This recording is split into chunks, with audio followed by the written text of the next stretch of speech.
My next guest this evening has starred in the films Copland and The Last Seduction. He is also one of the stars of Chicago Hope. Please welcome Peter Berg.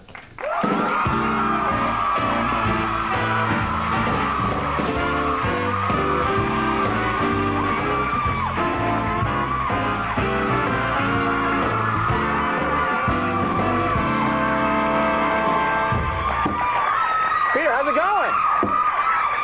Are you liable in any way for him getting shot twice?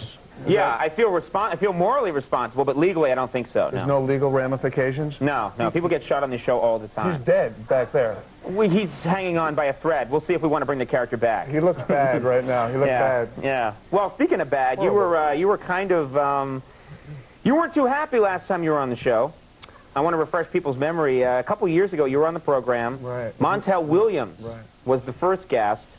And your dad sitting in the audience that night. Well, it was just Montel Williams, I guess, had finally accepted the fact that he was, in fact, bald and probably would be for the rest of his life. And he decided to use your show as a forum to announce to the world that he was bald and proud of it. And he spotted a gentleman in the audience who was thinning, shall we say. Right. Thinning. Not bald, but thinning. And Montel walked up to him and sort of said that, you know, this is not the correct way to accept being bald. If you have a little bit of hair, you should just grow up, be a man, and get rid of it all. And it was very traumatic to that gentleman that Montel had picked, and that was my father. And who's just sitting in the audience at the time. There, like, absolutely terrified. I mean, Montel's a scary man, and with no hair, he's even scarier. And when did Montel have hair? I only know him as the bald Montel. Was there an afro period I missed?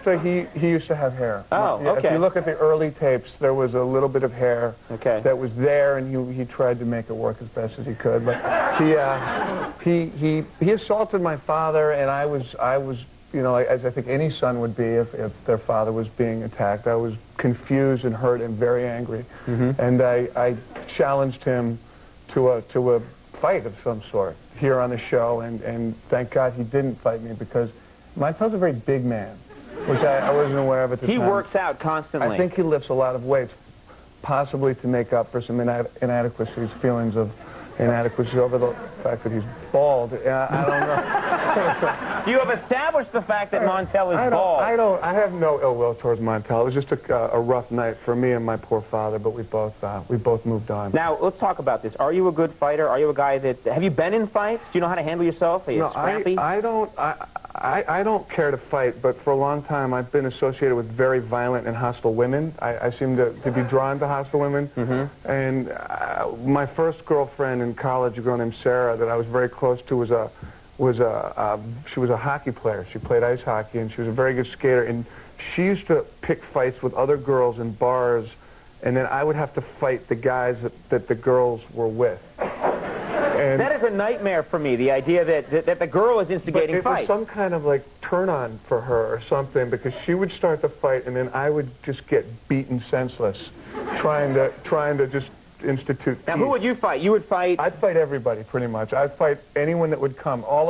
She would fight a girl, and the girl would have guys with her. Right. So that I would then have to fight all the guys that were with the girl that Sarah decided to fight. See, I'd go after the girl. I'd be like, you know, just like, please, I don't want to get hurt here. No, I've seemed to be drawn to women that are scrappy, very scrappy women. Now, you weren't hurt or anything?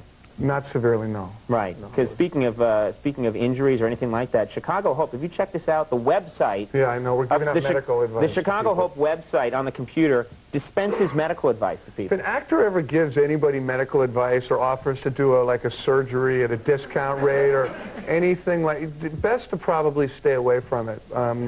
We're not doctors. The ER doctors are not doctors. And I've often, since I've been on Chicago Hope, had people approach me asking for medical advice, so on and so forth, and I'm truly not a doctor. Because it's so convincing. I mean, you watch ER and you're convinced that George Clooney, you watch your show, you're convinced that you know what you're talking about. We don't. We don't have a clue, really. It's like Does Lassie really save lives? Is that... No. It's That's truly... also fake? Okay. It's truly a TV show, so don't stay away from our cast if you're looking for medical Well, have advice. you given any lately? Have you helped anybody out recently? Well, actually, I'm probably the one person you could get medical advice from because I actually have learned a lot about medicine. And I was in Central Park yesterday, and no, it was actually 2 days ago, and a girl fell off her bike and cracked her head a little bit. But as you know, head wounds bleed a lot. So it was a minor wound, but there was quite a bit of blood. And I stabilized this woman, and I thought I did a pretty good job of it. I calmed her down. I asked her who the President of the United States is, which she knew. I asked her what day it was. She was calm. I got her off to the side, and everything was fine until a New York paramedic vehicle arrived with 4 of, like, the most intense individuals I've ever seen. They, like, jumped out, started shaving the back of her head to see how bad the wound is, hooked her up to oxygen. They were getting ready to hook her up to an IV, and they came very close to putting this woman in the hospital for a cardiac arrest. They seriously traumatized her. So you were there yelling at them, saying, "Hey, man, no, calm down." Yeah, and they're like, "What are you doing?" I know what I'm talking about. And they knew. They were furious that I was involved, and they kicked me out of the park immediately. And I was. They did? They kicked you out of the park? They told me to step away from the woman. Step away from the woman, sir? In no uncertain terms, they asked me to remove myself from the situation. So you're not going to be doing that again? No, I'm going to let people bleed from here on out. I'm not going to try and do it again. Let them bleed. You've learned an important lesson. Chicago Hope is of course, on CBS, Wednesdays at 10 o'clock p.m.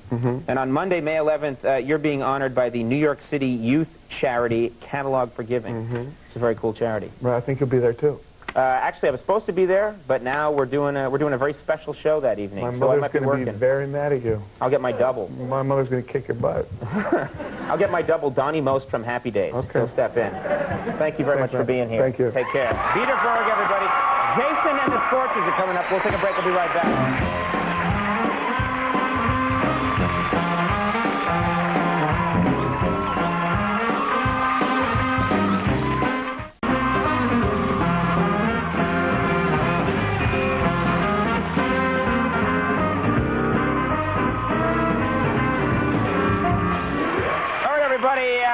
Guess what, ladies and gentlemen? Coming up tomorrow night on our program, we got a great one. From the movie The Big Hit, Mark Wahlberg is going to be with us.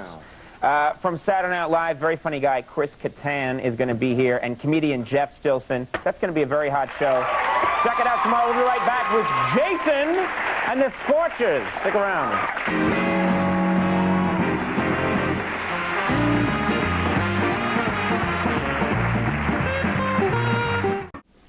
Everybody, that is our show for the night. We do want to thank all our guests. Stay tuned for later. We'll see you tomorrow. Good night.